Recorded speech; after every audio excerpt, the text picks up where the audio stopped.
Professor Steve Koonin to an AsiaTimes webinar in conversation with AsiaTimes Editor-in-Chief Uwe Parpart and our science editor, Dr. Jonathan Tenenbaum. Professor Koonin is perhaps the most controversial person on planet Earth at the moment. We've just had a Group of 7 meeting in which the entire focus of policy was around climate change. Climate change is the buzzword of virtually every political decision. Corporations are being ranked by various indices based on their carbon footprint.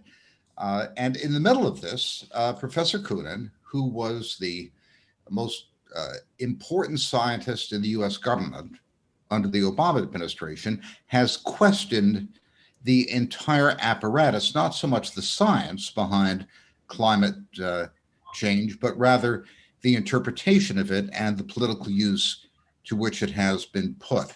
He's the author of a bestseller, Unsettled. If you give me a moment to share my screen, I will show you a copy of his book. Unsettled, What Climate Change Tells Us, What It Doesn't, and Why It Matters. I assume that after this webinar, after you view this, you will all go out and buy it immediately. Professor Koonin is a distinguished physicist, a professor at New York University, was the Undersecretary for Science at the U.S. Department of Energy. The U.S. Department of Energy is the largest scientific research organization of the United States government. So, in effect, he was America's chief scientist under the Obama administration. Hardly a radical climate skeptic, rather a mainstream scientific figure who has proposed to reevaluate the way we're looking at it. And that really has put him at the center of a hurricane of controversy.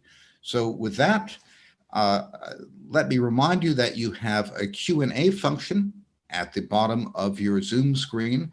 Please do give us questions. After the first half-hour presentation, we will be taking questions from listeners. We look forward to them. And with that, let me turn it over to Dr. Tenenbaum to start the discussion. Great, thank you very much, Steve.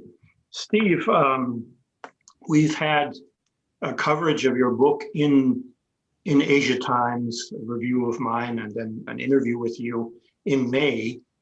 But I think for the benefit of our viewers, it would be good if you just very briefly sort of put on the table, what are the main statements, what are the main messages of your book?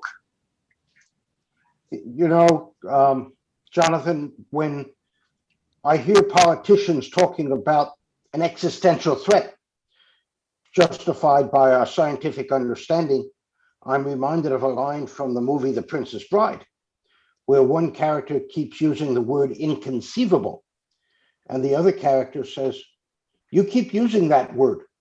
I do not think it means what you think it means." And the analogy here is, I don't think the science says what the politicians think it says. In fact, when you read the reports from the UN and the US government, and hardly anybody does, you find some surprising things.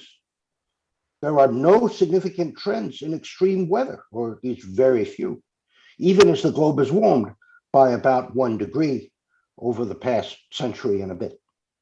And so we need to have better information about the true state of the science conveyed to the public and decision makers. And I think that's the main takeaway from the book. We need better information. And I've written the book to try to inform rather than persuade. Thanks a lot. In fact, having read the book, it's extremely informative. And I mentioned it's a kind of a very good introduction to the whole field of climate science. In that sense, I highly recommend it to people who want to get in and get, okay, what is climate science? Where does it stand? But before going into a couple of specific points on that, I'm very curious about the reaction. And I happened to pick up, and I wanted to ask you specifically, an event that occurred at Lawrence Livermore Lab, which you have played a role in for many years. Maybe you could talk about that, because it's sort of as I understand, one of the most famous climate scientists, Ben Santer, basically wanted to keep you from speaking there. You were invited to speak there about your book, I suppose. And then as that didn't work, actually said he was going to cut off his relationship to Lawrence Livermore Laboratory. Can you please explain what happened there? Yeah. So just a little background. Lawrence Livermore National Lab is one of the 17 premier research laboratories that the Department of Energy runs. And in particular, it has a particular expertise in modeling, mostly developed in the course of trying to understand nuclear weapons, but they have a significant climate science, climate modeling effort as well. And I have been a trustee, governor, director, independent of the lab for about the last 7 or 8 years. And I was invited by one of the organizations within the lab, the Center for Global Security Research, to talk about the book and some of the things I have found in the assessment reports. That's important because the US has declared climate change a national security issue, and so the lab is trying to educate itself. Ben Santer, whom I know and is a good climate scientist, is unfortunately one of the foremost defenders of the faith, if you like, and has been promulgating and upholding a narrative that we've already broken the climate and we face certain doom unless we change our ways. And so he got pretty upset and made the statements you said. I gave the talk about 2.5 weeks ago via Zoom. There were probably 400 people on the Zoom call from across the lab, and it was a perfectly fine talk. The audience was engaged. They were respectful. They asked some good questions and made some good comments. So in reality, it was a non-event.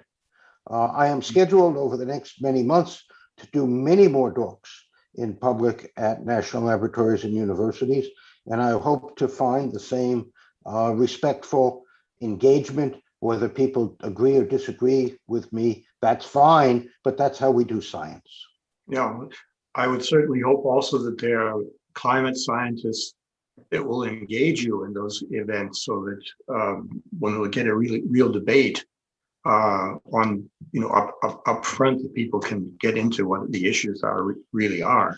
I would like to think that, it's going to be hard for people to find criticism for what I've written, because almost all of the book is not my science, but it is the science in the official reports and quality research literature. And in some ways, I've just kind of pulled back the curtain a bit or circumvented the chain of misinformation that goes from the research literature right to the media. Well, on that, I wanted to ask, it's common to hear that 97% of climate scientists agree that human activity is responsible for the global warming.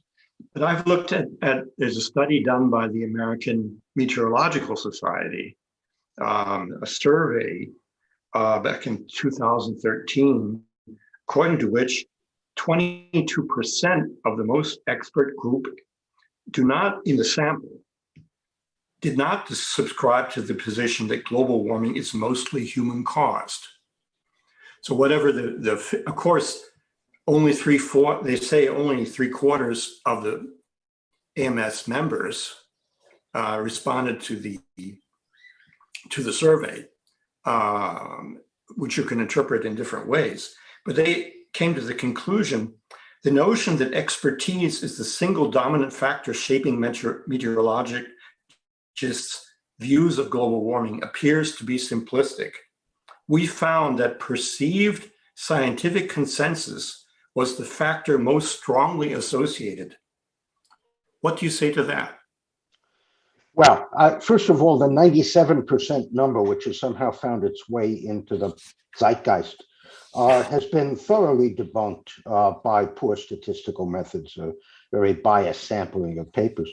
But even if you believe it, 97% subscribe to what? All right, there's a whole chain of statements. Is the climate changing? Sure, I'm part of that. I subscribe to that. Are humans influencing the climate? Absolutely. Okay. Is that going to lead to catastrophic changes in the ecosystem or society? I think most people would start to ask questions at about that point in the chain of logic. When I talk to climate scientists, almost all of them, you get a good, honest discussion of what the certainties and uncertainties are. It is just some small fraction, and then some of the scientific institutions and a lot of the politicians and media that promulgate this notion of a monolithic consensus. But again, when you read the reports or the literature, it just isn't there. Mm-hmm. I noticed that the IPCC, the authoritative international body charged with climate policy, has all the statements in their main summaries are qualified, very likely, medium likely, and so forth. So you can see, and also large range in the predictions in terms of the amount of warming and so forth. So if one looks at it, one does get the sense that a lot of questions are open. And even more so when you dig into the reports themselves. And we should remember that those summaries have the heavy hand of government in their writing. Mm-hmm. Oh, yeah. I mean, how large do you think is the, how would you say, sort of group pressure or the pressure in general on climate scientists not to be completely open about what they, about certain aspects of the research? Or I don't know how you would place that. I can imagine that, because there are institutes here in Germany where if you would call this question of main, that human activity is the main cause, if you would put a question of the warming, put a question mark on that, you would be regarded as an enemy of the people, the equivalent of an enemy of the people. It's be very difficult and risky for your financing. Is it that way in general, or what would you say to that? I think it is, and maybe two anecdotes. Maybe six and a half years ago, when I wrote my first public piece and op-ed in the Wall Street Journal that said, this science is not as solid as you think it is. I then had a conversation with the head of a first-class geosciences department at a major university in the US. And he said to me privately, I agree with just about everything you wrote, but I dare not say it in public. Mm-hmm. And that really caught me up. Subsequent to the publication of the book, I've gotten many letters, not from climate scientists, but from other scientists who said, gosh, I'm glad that you wrote that. It really educated me some about climate science, and hopefully will lead to others being able to speak up and at least ask difficult questions. Mm-hmm. I actually noticed, and that gets to the next question I wanted to raise on the issue of the red team approach. I've noticed also that physicists particularly tend to be a bit skeptical, can be very expert on the physics, because it's in terms of the projecting what will happen to climate, to causes and so forth. Basically, it's a physics issue, although it involves geology and so forth. Physicists tend to be skeptical. I, with mathematical training, tend to think, well, it's a nonlinear system, very difficult to model. That could go in different ways. A nonlinear system could do something very nasty. Or in any case, it's very difficult to make reliable predictions. But on this question of the authority, or let's say of judging the state of climate science. You hear the argument, Koonin is not a climate scientist, he's an outsider. Is it really a situation where a so-called outsider, a scientist, but somebody who's not in the middle of the field, how can such a person, what is the method? What is the authority of a situation where such a person or a group of people carry out a red team exercise? Can one then? How does one get to the truth there if you're not an outside? If you're not an insider? Well, a lot of physicists by persuasion or by training have a penchant for poking their nose into other people's business. And I might note that some of the prominent climate scientists, Stephen Schneider, Michael Mann, Jim Henson, have degrees in physics or engineering fields. So there is not one thing called climate science. People come at it from many different points of view. With respect to an outsider being able to judge, physicists, as I said, do that often. I've personal experience in weighing in on quality standards for the Human Genome Project, on guidance systems for some important precision-guided weapons. I testified to Joe Biden's Senate Foreign Relations Committee about 20 years ago on dirty bombs. So, you go in and you start reading and you start asking questions. In the case of climate science, some of it is pretty simple.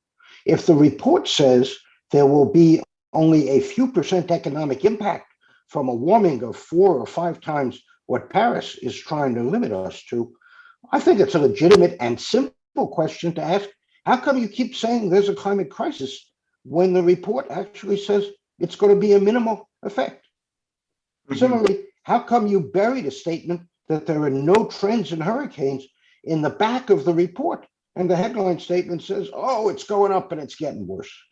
You don't need much expertise to do that. You just need to be a careful reader.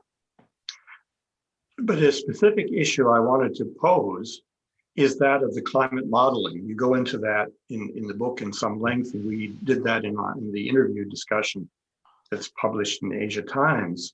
There you get to some real scientific issues. And there is a question. I know that you,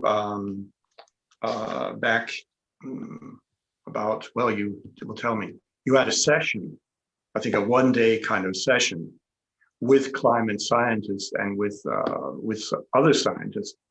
And there you come to the question. It seems to me, as far as I know, and please correct me, the really crucial issues are not just qualitative, they're also quantitative.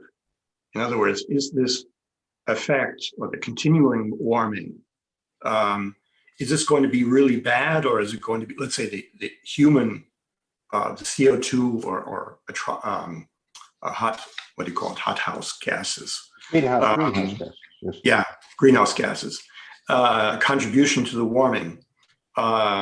Is it going to be very large, or is it going to be small? That makes a big difference for decision making. So here you are as an outsider, so to speak, and you're talking to people who are doing these models. Now, what are you asking them? How can you really get a reliable notion of how far they've come? So the modeling of complex systems is widespread activity. It's not only in climate, but it is in aircraft, it is in weather, it is in some of our complicated military systems. And so, this activity is not done in a vacuum. There are certain common issues. Mm-hmm. Did you conserve what you're supposed to conserve? How do you handle phenomena that are too small to describe in the computer? You have to make assumptions about them. Mm-hmm. And so those are natural questions to ask of the climate scientists. Moreover, the climate problem is particularly difficult because We don't have good observations over enough time. It's hard to observe the oceans because nobody's there, and oceans at depth are very hard to observe. And human influences are a small 1% perturbation on a chaotic system with long-term cycles. And so you can ask those, you don't need to be an expert to do that. And then you can ask, how come Model A got this, but Model B got something very different? And neither of them agree with what we've seen observationally. I mean, those are kind of simple questions. You don't need to be a deep expert. Of course, you can dive in as appropriate, and I have occasionally done that. But by and large, they're simple questions. And when you ask the climate scientists, they say, Steve, you're right, but we're doing the best that we can. Okay. I notice there are a very large number of global climate models. It's dozens. Is that correct? Yes, that's right. And that's about the right number. And there are a couple dozen institutions building those models. They're not all independent of one another. Sometimes they take subroutines from one and use it in the other and so on. But they all give different answers. And the reason they give different answers is because largely you have to make assumptions about very small scales, clouds, thunderstorms, convection, and depending on what assumptions you make and how you tune the model, you'll get different answers. Okay. Well, one thing which I think thoughtful people will tend to worry about is this notion of tipping points. You have a nonlinear system where a small perturbation possibly, in principle, could be amplified by positive feedback into a very large effect, so that conceivably, a priori, you could get a very nasty things happening. Of course, by the same argument, you could have nasty things happening without the human perturbation. But this is becoming more and more a point of discussion. This tipping point concept is coming up more and more in the public discussion, particularly on the ice melting. And that by this, the ice is melting, polar ice melting, glacial ice is melting. And by this, in some way, more CO2 is being liberated. So there you would have a positive feedback process. That sounds scary. What would you say? It always helps to look at the data. And the main concern about ice melting is that the Greenland ice sheet and the Antarctic ice sheets start accelerating. I think it's good to remember that the Earth has been coming out of a little ice age since the 17th or 18th century. It ended in the middle of the 19th century and is still going on in some ways. And consequently, the ice was much greater 400 years ago than it is now. So, and that melting, of course, is an entirely natural phenomenon having nothing to do with human-caused greenhouse gases.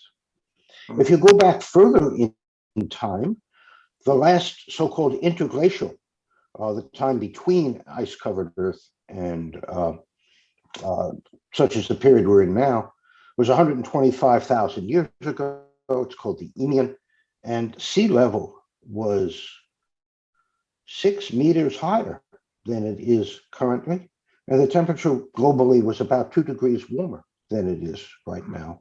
So there are powerful natural forces. We have seen sea level rise before. Whether our current human influence, which really started growing around 1950, is driving the current melting or not, I think remains to be seen. One of the problems is Greenland was melting as rapidly 80 years ago as it is today.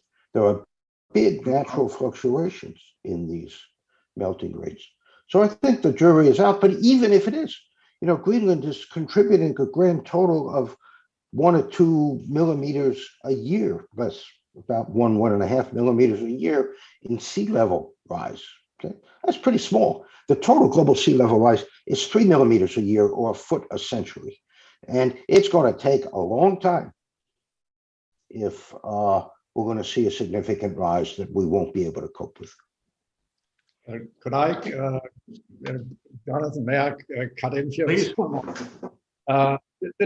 Steve, the typical politicians, sort of climate activist or whatever statement that you hear all the time is, unless we do such and such tomorrow, then, whatever, catastrophe ensues within, and then there's a little bit of a difference about the time that it might take. How do you deal with this? I mean, given these uncertainties and given the fact that people get away with that, and that any debate is tends to be shut up, very quickly. Well, what should in fact be happening? I mean, there's something to be addressed. How do we deal with it? So, what would you propose? How about going? Yeah, I think the first thing we do is to have an honest conversation about the science and take the hype away. And that means we've got to make sure that the official assessment reports are transparent, accessible, balanced.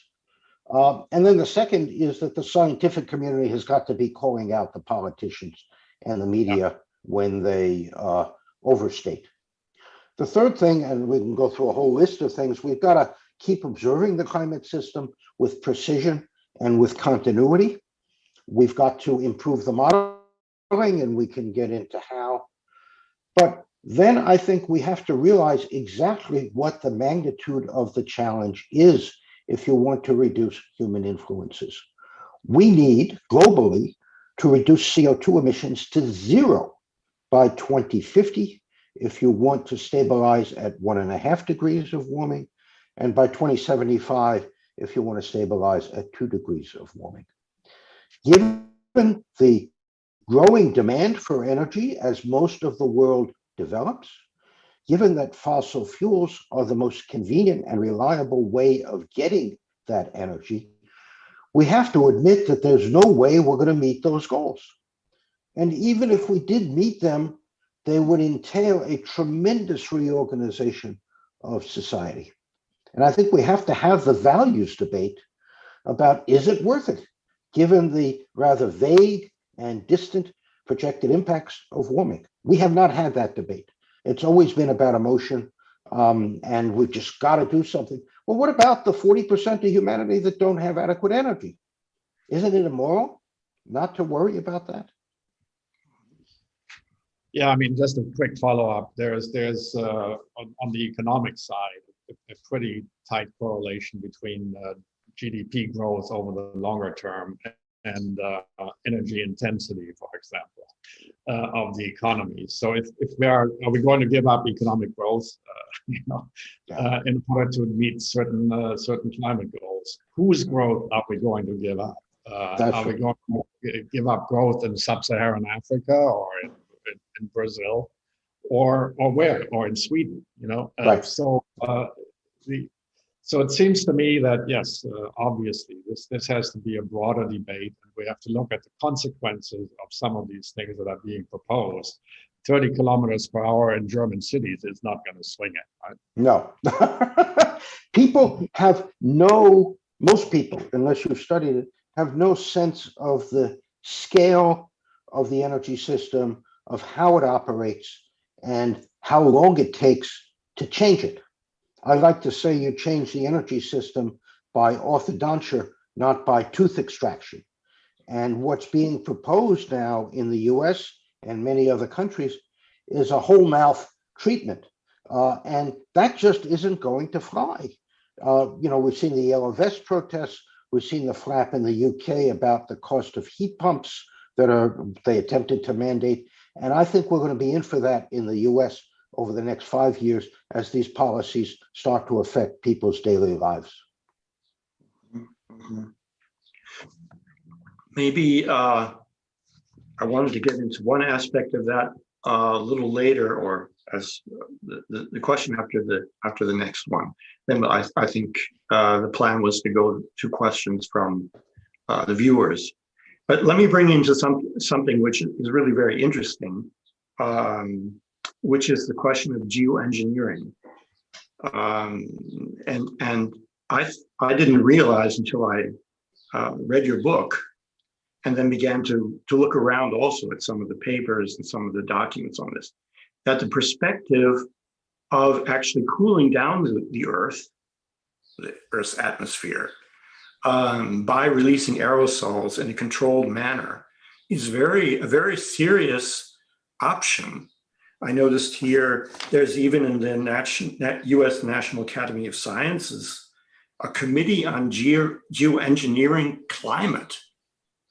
There's a report by the Royal Society, Climate Engineering, Geoengineering the Climate Science Governance and Uncertainty. So this is something which is not some kind of science fiction, apparently. And I understand you were directly personally involved in some of those studies. Can you say a few words about that? So I was about a decade ahead of the academies. I convened a group back in 2008 for a nonprofit foundation called Novim, and we did a study on what would it take to actually mount a research program in geoengineering. But let me give a little background. The Earth's climate, or the Earth's temperature, is set by a balance between the sunlight absorbed and the heat given off by the planet. And they have to be in balance to within better than 1%, otherwise the planet would be heating up a lot or cooling much more rapidly than we see. As the greenhouse gases exert a warming influence, it's a natural idea to think of, well, maybe we could make the Earth a little more reflective and therefore keep it cooler so it would absorb less sunlight. And in fact, you don't have to do much. The average reflectivity of the Earth is about 30%, namely 30% of the sunlight gets reflected before it's absorbed, instead of being absorbed. And if you made it 31% instead of 30, you would counteract all the warming influence of CO2. We see that phenomena happening naturally. When a large volcano goes off, for example, Pinatubo in 1991, it puts up an enormous amount of particles into the stratosphere, high up in the atmosphere, that cool the planet because they make it a little bit more reflective. And we actually saw the temperature of the Earth drop by about 0.5 degree for a couple years after Pinatubo went off. Isn't that a lot of material, though? I mean, is that? Yeah, it is. But, you know, it stays up there for a couple of years. The notion that we humans could do the same sort of thing has been around for quite a while. Mm-hmm. And estimates suggest it's quite doable. You would have to put up a fair amount of sulfur into the stratosphere, but whether it's with artillery shells or balloons or planes, it's quite doable and not very expensive. A small country could choose to do it on their own, or even a wealthy individual like Mr. Gates or Mr. Buffett, Bezos, etc. Needless to say, there are lots of uncertainties. What would be the collateral effects? Would you change plant growth? Well, there is reason to believe you would change precipitation patterns a bit. So who gets to decide whether we do that or not? What are the tests you would want to do and so on? So it's very much an interesting area of research. It's difficult to do field experiments. David Keith is a guy at Harvard who used to be a friend before I wrote the book, has been trying to do a field experiment off of Scandinavia. And he was shut down by the Scandinavian government, who says, we don't want you doing that sort of thing to the climate system, even locally. There are lots of issues about governance, as you said. So I think we need a research program in it just to know whether we've got this in our back pockets in case something really goes catastrophic, but I think that's very unlikely. I would note, by the way, as we said in that 2008 report, an important part of any research program is much better and more precise monitoring of the climate system itself, so that you would know what effect you had when you started putting aerosols up. So it's got kind of a dual use anyway. Mm-hmm.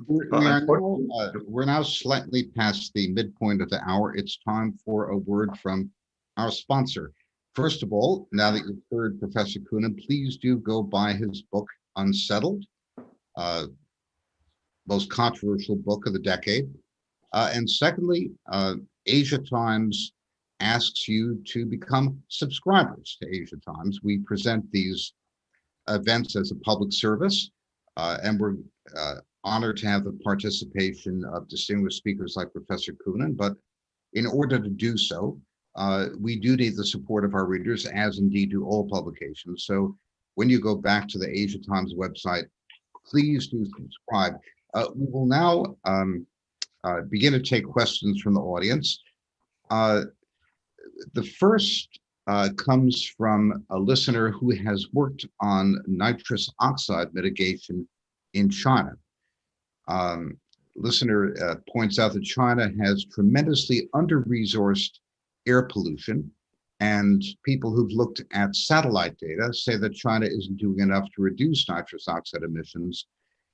Given that China and India are the two most populous countries in the world, China is probably the world's biggest economy already, and India is one of the largest, are any of our plans meaningful without the participation of China and India? And where do you expect those two major countries to go? Yeah. The answer to the primary question is no.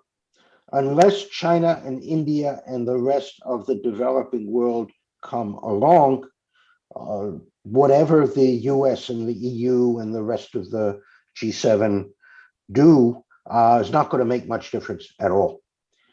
Just to give you one quantitative example, the US currently counts for about 15% of global greenhouse gas emissions. If it were to go to zero tomorrow, it would be negated, that decrease would be negated by about a decade's worth of growth in the rest of the world. And the need to bring the rest of the world along has been well recognized and articulated by President Biden, Ambassador Kerry, and just about everybody else who's looked at this problem. On the other hand, those countries that you mentioned, as well as the rest of the developing world, need energy. And fossil fuels are the way they're going to get it. We see coal plants being constructed at a furious rate, coal production and consumption going up. And so I think, and again, it's just my opinion, the world is not going to be able to even stabilize human influences at the level it aspires to. Another listener asks whether the emphasis on technologies to mitigate carbon emissions are entirely a negative for economic growth. For example, hydrogen fuel cells could end up being more efficient than internal combustion engines. Is it possible to have a win-win situation, the listener asks, where at least some carbon mitigation technologies actually contribute to growth and productivity as opposed to deduct from it? Yeah. I think I'm a big supporter of research, development, and demonstration of emissions light technologies. I think electrification of automobiles is something that will happen eventually. We're not quite there yet in terms of cost and operational convenience, if you like, and we can go into that. But in terms of economic benefit, I think we need to remember that where a technology is developed versus where it's manufactured versus where it's deployed are three different things. And the economic benefit, for example, of solar cells, although invented in the US and to some extent in Europe, the big manufacturing now happens in China, and of course, they're being deployed all over the world. So I think unless a country is also a center for manufacturing, you're not going to see much of the economic benefit from innovation. Another listener asks, how is it possible that the governments of the world are focused on policies which change everyone's life, reorder the allocation of trillions of dollars of capital based on a wrong interpretation of scientific data, which is widely available if you read the fine print. What's going on in their minds, and how do you account for this enormous discrepancy between the vast commitment made to climate change technologies and the inadequacy of the science or its interpretation? Well, I wouldn't exclude that some of the people in the political sphere truly believe that we face an existential crisis. As I said, that's not supported by the science. On the other hand, I like to quote something from H.L. Mencken, who was a thinker, a journalist in the early 20th century in the US. And he said something like the following, I won't get it exactly right. The purpose of practical politics is to keep the public alarmed by a series of threats, mostly imaginary, so that they're clamoring to be led to safety. And whether it's immigration or climate, or to some extent COVID, although I believe COVID was a serious threat and we've dealt with it, although there are very interesting questions emerging about how truthful some of the scientists were about its origins. I think that's what politicians do. You've got to have some big grand cause in order to marshal society's efforts. And that's fine from my point of view. Let us not misrepresent or distort the science on the way to doing that. And I think it's a responsibility of scientists to call out the politicians and say, no, you're wrong. Uwe and Jonathan, I know you've been saving questions and you've been texting me, so please let me give you a chance to jump in at this point. I wanted to say, Uwe, go ahead. Well, I wanted to just ask you about nuclear energy, because I've been writing a lot about that and following also fusion research. Of course, I remember that you you inaugurated the National Enrichment Facility at Lawrence Livermore back, I don't remember now when you were in the DOE. So these are very important things, and many people, there is a tendency, Biden has also stated this, that he thinks that more effort should go into developing nuclear energy, small modular reactors and so forth. Right next to Germany is a country called France that gets 70% of its electricity from nuclear power. And it's very interesting that the environmentalists here in Germany don't say too much, don't demand so much that these plants should be shut down. And the French are not apparently also not thinking of shutting them down soon. What do you think about the role of nuclear energy in this whole situation? So let me just use the stated US goal of an emissions-free power sector by 2035 as a benchmark. Many of the environmentalists and people who don't really understand the energy system think we're going to get there by wind and solar and maybe some storage. The problem is you have to generate electricity when it's needed, or you have to store it to deliver it when it's needed. And while wind and solar are pretty economical in terms of generating, cheaper than almost all of the other alternatives, they produce only when the weather is correct. The sun is shining or the wind is blowing. And so you need some backup, whether it's massive batteries, which are not there yet in terms of cost and scale, or the only dispatchable, reliable emissions-free source that we have, which is fission. I mean, there is some hydropower, yes, but the US is pretty well built out in that. And so you're going to need nuclear fission if you want to have an emissions-free, reliable electrical grid. The problem is that the big reactors that the US and France rely upon for power are very expensive and they take a long time to build. We've not built a big reactor in this country for 20 years. We're trying, but it's been delayed and over budget and so on. And so I think a very realistic hope is to learn how to build smaller reactors for electrical power. We do that for naval vessels, submarines, and aircraft carriers. And the question is whether the designs can be adapted for civilian power. If you can do that, you can at least make the economics a lot more forgiving than if you have to put down, $8 billion, $10 billion to build one behemoth. Much easier to put down a series of billion-dollar investments for smaller ones. So we're working on that. Fusion, which is the other form of nuclear energy, is still very much in the research stage. It's not yet been demonstrated to produce energy in a useful way. There are a number of government efforts, ITER most importantly in the south of France, but also a number of small startups in the US and in Europe that are making interesting progress. The problem is, even if you demonstrate it, in the end, it's got to be better than the alternatives if it's going to be commercially viable. And that's a long way to go. But I would say it's worth trying on a 30-year time scale.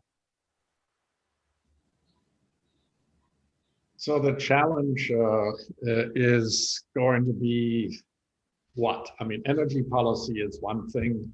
What else? I mean, there are people who are just saying, okay, let's stop eating meat, or let's, I mean, I'm not, it is, this is obviously not just, these kind of beliefs are not just scientifically based. They are quasi-religious, or, whatever you might want to call that, ideology-driven, and so on and so forth. But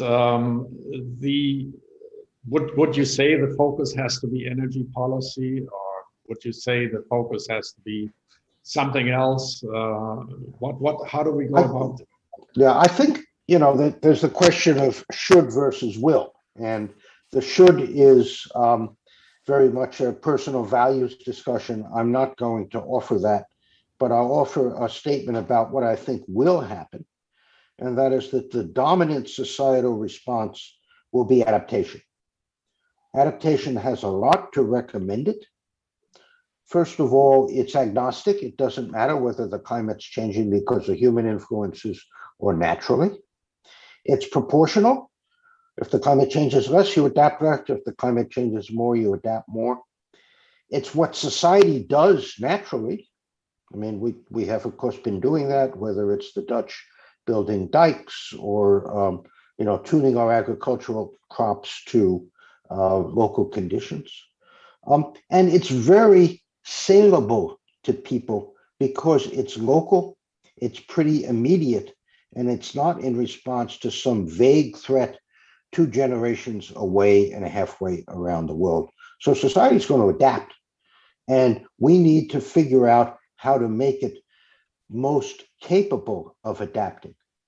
And a large part of that is bringing the developing world up to standards that we expect in modern developed economies in terms of rule of law, institutional strength, governance, and of course, economics. The ability to execute large projects that would enable adaptation and so on. So I think that's the main thing we need to do. And of course, there are many other benefits from doing it anyway, is let's help the developed world become better, the developing world become better. If I could, I'd like to jump in with one comment, being a dumb economist, not a smart physicist like you guys. If we look at the state of the US economy now, for example, investment in energy is roughly half of what it was, and oil production, roughly half of what it was just a few years ago. The Biden administration canceled the Keystone Pipeline. The cost of transporting energy that we produce is a critical variable.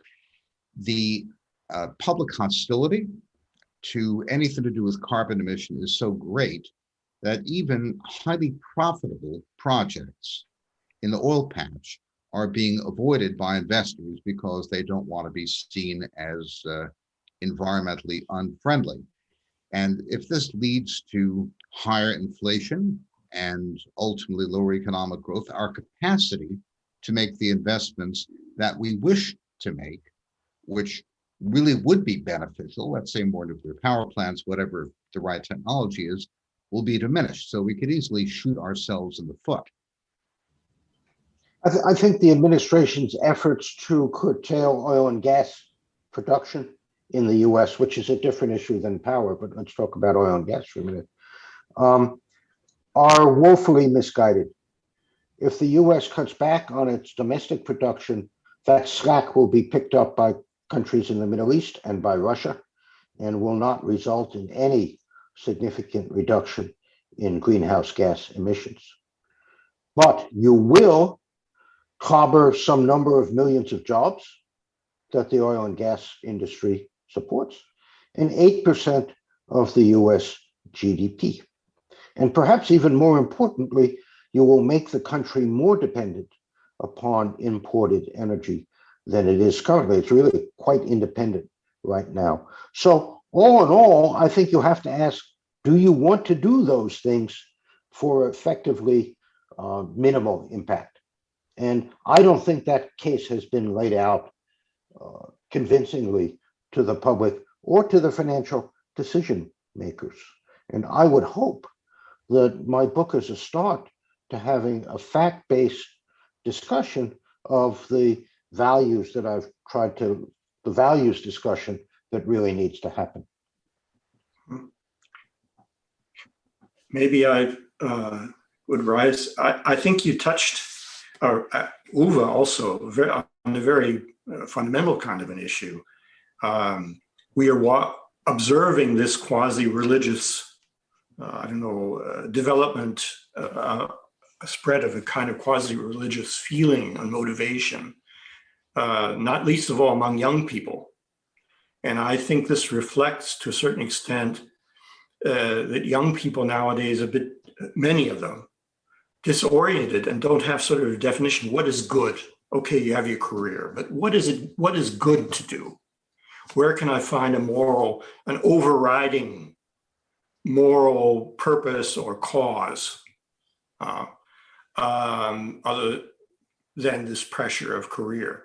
And the saving the planet is a perfect concept. If I'm contributing to saving the planet, well, now I have a sense of the purpose of my life. So on the other hand, you raised, there's another direction, which you actually brought in. I found that Biden, in a certain way,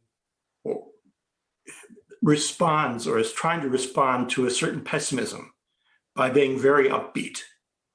Jobs, growth, and so forth. They may not be doing it the right way in terms of the climate policy, but it is an issue. Now, the question of the developing countries, which you just brought up, seems to me very, very important, because there's something which is definitely good. Very few people would think it's bad for developing countries to be modernized, to have water, to have energy. And now, ironically, it seems that the new Silk Road, the Chinese infrastructure investment has somehow now gotten the G7. People suddenly discovered that you can maybe help developing countries by helping them to develop infrastructure. What do you think of that kind of an orientation? You know, the focus on saving the planet that we have in the developed world is, of course, well, we can argue whether the planet really is in peril, but it is fundamentally a good thing to do, to try to preserve the environment that we have. On the other hand, an equally and more tangible noble cause is the betterment of 6 billion people who are not in the developed world. I think fundamentally the saving planet thing is a narcissistic or self-centered view of things, because in fact, if you were to ask people in the undeveloped countries, sub-Saharan Africa, to some extent parts of rural India, what would most improve your life? It's energy. It's not reduction of greenhouse gases. And I think, you know, the administration, the politicians more generally, could gracefully pivot to that betterment of most of humanity, rather than this uncertain and vague notion of saving the planet. We have 2 or 3 questions which I'll try to consolidate into the same one. And their theme is, isn't there a set of asymmetric risks here? If we're deliberate and slow and cautious about addressing climate change, the downside is that we're wrong and we have an environmental catastrophe which will destroy vast amounts of life. If we are too panicky and we do too much, perhaps we'll affect economic growth in some ways, but the damage that we do by not taking extreme action is much less than the damage might occur if we're wrong and we don't take the kind of action we need to. That's the theme of several questions, so I wanted to perhaps. So, yeah, I mean, we need to address this problem thoughtfully and at the right pace, if it is a problem. But in fact, if you read the UN and US government reports, a warming of 6 degrees by the end of the century, so that's 4 times the Paris limit, would have a few percent, 3-4% impact on either the global or US economy. That's the same as saying our economic growth would be retarded at the end of this century by a couple years. So yes, there are always improbable events that can happen, and we need to be watching carefully. But in fact, the consensus science does not project catastrophe. So I think a slow, thoughtful approach to the problem is what we should be doing. Thank you, Uwe and Jonathan. Any concluding questions? I just one thought on this whole what are our choices? I think it's unrealistic to assume, I think, that we will be able to change the sort of current tide of even ultra environmentalism and all that goes with it in the near term. But there must be there must be ways of addressing this. This webinar is an effort to do so. I think you mentioned that you are going to go to different universities. You will probably be treated to a certain dose of lack of free speech that others in controversial situations have been. But how do you see this play out? I mean, it seems to me that one thing is certain, that we cannot arbitrarily try to restrict economic growth in the third world, and therefore, the fundamental question that you raise is people have to at least begin to understand where the science leads us, as opposed to where certain voices from Sweden near the polar circle or something would like to lead us. So I think what's going to happen in the next couple of years, at least in the US, as the administration's policies start to bite, the grid may become less reliable, electricity and fuel more expensive, consumer choice in vehicles more restricted, US geopolitical leverage in energy reduced. People are going to ask, tell me again why we're doing all of this? Yes. And I think that might lead to a much more rigorous look at the science and a much better discussion of the values that will inform what our policy should be. So I think that's what's going to happen. Let me say in conclusion, once again, please do buy Professor Koonen's book, Unsettled, and please do subscribe to AsiaTimes. We're grateful for your participation in this and other events. We do need your support to continue them, so thank you in advance. And thanks, of course, to those of you who have subscribed. With that, I'll thank all the panelists, and we'll conclude the webinar now. Thank you, Professor Koonen, for your contribution. Thank you very much. You're welcome. Thank you for a good discussion. Thank you. Good.